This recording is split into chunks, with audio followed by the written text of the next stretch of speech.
पापमोचनी एकादशी की आप सभी भक्तगणों को हार्दिक शुभकामनाएं। जय लक्ष्मी माता। स्वागत है आपका अपने चैनल श्रद्धा से भक्ति भावना में। श्री हरि विष्णु और माँ लक्ष्मी जी की कृपा आप और आपके समस्त परिवार पर सदैव बनी रहे। तो आज के वीडियो में हम पाप मोचनी एकादशी व्रत कथा सुनेंगे। वीडियो शुरू करने से पहले मेरा आप सबसे एक निवेदन है कि यदि आप मेरे चैनल पर नए हो या पहली बार आए हो तो चैनल को सब्सक्राइब करना बिल्कुल भी ना भूलिए। साथ ही में बेल आइकन भी क्लिक कीजिए ताकि जब भी नया वीडियो अपलोड करूँगी सर्वप्रथम आपको नोटिफिकेशन मिल जाएगा। यदि वीडियो पसंद आए तो लाइक किया कीजिए, क्योंकि आपका एक लाइक हमारे लिए बहुत महत्वपूर्ण है। इससे हमें और अच्छे वीडियो बनाने की प्रेरणा मिलती है। तो आइए शुरू कर देते हैं।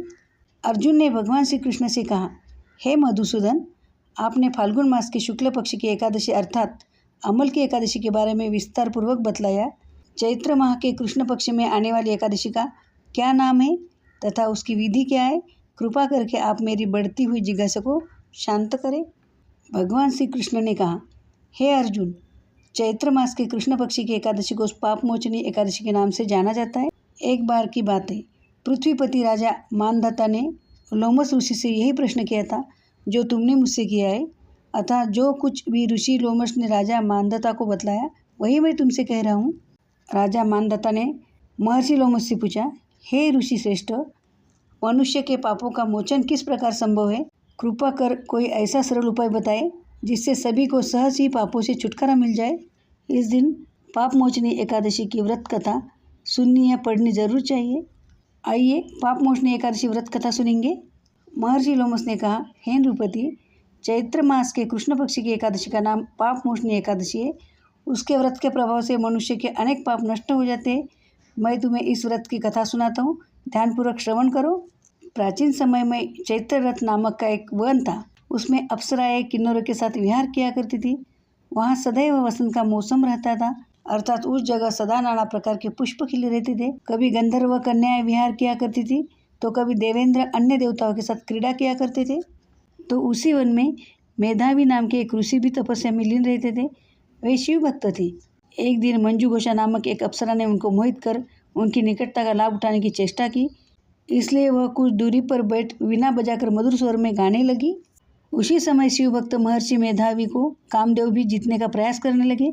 कामदेव ने उस सुंदर अप्सरा के भ्रू का धनुष्य बनाया, कटाक्ष उसकी प्रत्यंचा बनाई और उसके नेत्रों को मज्जू घोषा अप्सरा का सेनापति बनाया। इस तरह कामदेव अपने शत्रु भक्त को जीतने को तैयार हुआ। उस समय महर्षि मेधावी भी युवावस्था में थे और काफ़ी दष्टपुष्ट थे। उन्होंने यज्ञोपवीत तथा दंड धारण कर रखा था। वे दूसरे कामदेव के समान प्रतीत हो रहे थे। उस मुनि को देखकर कामदेव के वश में हुई मंजू घोषा ने धीरे धीरे मधुर वीणा से वीणा पर गायन शुरू किया तो महर्षि मेधावी भी मंजू घोषा के मधुर गाने पर तथा उसके सौंदर्य पर मोहित हो गई। वह अप्सरा मेधावी मुनि को कामदेव से पीड़ित जानकर उनसे आलिंगन करने लगी। महर्षि मेधावी उसके सौंदर्य पर मोहित होकर शिव रहस्य को भूल गए और काम के वशीभूत होकर उसके साथ रमण करने लगे। काम के वशीभूत होने के कारण मुनि को उस समय दिन रात का कुछ भी ज्ञान न रहा और काफ़ी समय तक वह रमण करते रहे। तदुपरांत मज्जू घोषा उस मुनि से बोली, हे ऋषिवर, अब मुझे बहुत समय हो गया है, अतः स्वर्ग जाने की आज्ञा दीजिए। अप्सरा की बात सुनकर ऋषि ने कहा, हे मोहिनी, संध्या तो हो आई, प्रातःकाल होने पर चली जाना। ऋषि के ऐसे वचनों को सुनकर अप्सरा उनके साथ रमण करने लगी। इसी प्रकार दोनों ने साथ साथ बहुत समय बिताया। मज्जू घोषा ने एक दिन ऋषि से कहा, हे विप्र, अब आप मुझे स्वर्ग जाने की आज्ञा दीजिए। उन्होंने इस बार भी कहा, हे रूपसी, अभी ज़्यादा समय व्यतीत नहीं हुआ है, कुछ समय और ठहरो। मुनि की बात सुन अप्सरा ने कहा, हे ऋषिवर, आपकी रात तो बहुत लंबी है, आप स्वयं ही सोचिए कि मुझे आपके पास आए कितना समय हो गया, अब और ज़्यादा समय तक ठहरना क्या उचित है? अप्सरा की बात सुनकर समय का बोध हुआ और वह गंभीरतापूर्वक विचार करने लगे।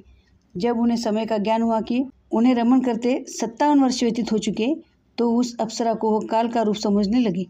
इतना ज़्यादा समय भोग विलास में व्यर्थ चला जाने पर उन्हें बड़ा क्रोध आया। अब वह भयंकर क्रोध में जलते उस तप नाश करने वाली अप्सरा की तरफ भ्रुकुटी तानकर देखने लगी। क्रोध से उनके अधर कांपने लगी और इंद्रियां बेकाबू होने लगी।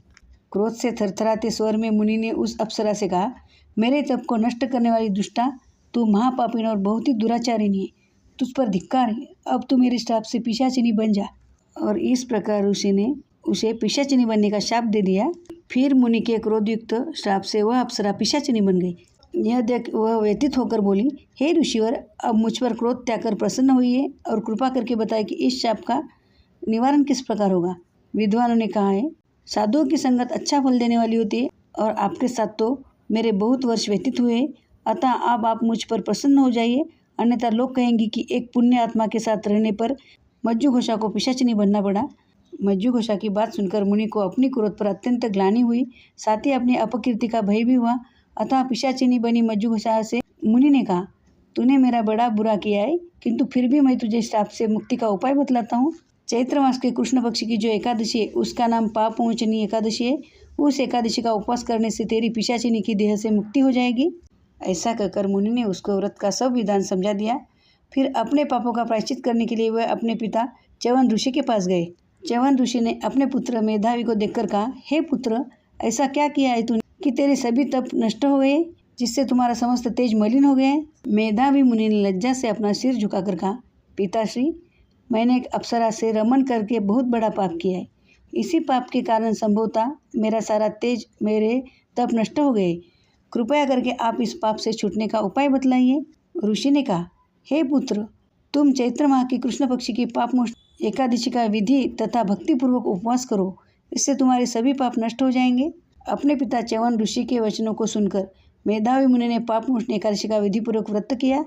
उसके प्रभाव से उनके सभी पाप नष्ट हो गए। मज्जू घोषा अप्सरा भी पापमोचनी एकादशी का उपवास करने से पिशाचिनी की देह से छूट गई और पुनः अपना सुंदर रूप धारण कर स्वर्गलोक चली गई। लोमश मुनि ने कहा, हे राजन, इस पापमोचनी एकादशी के प्रभाव से समस्त पाप नष्ट हो जाते हैं। इस एकादशी की कथा के श्रवण व पठन से 1000 गोदान करने का फल प्राप्त होता है। इस उपवास के करने से ब्रह्म हत्या करने वाले, स्वर्ण चुराने वाले, मद्यपान करने वाले, अगम्यागमन करने वाले आदि भयंकर पाप भी नष्ट हो जाते हैं और अंत में स्वर्गलोक की प्राप्ति होती है। इस प्रकार यह कथा यही समाप्त होती है। तो मिलते हैं ऐसे ही एक और कथा के साथ। धन्यवाद। जय लक्ष्मी माता। यदि आप श्री हरि विष्णु के सच्चे भक्त हो तो कमेंट में ओम वैष्णवे नमः का जयकारा जरूर लगा दें।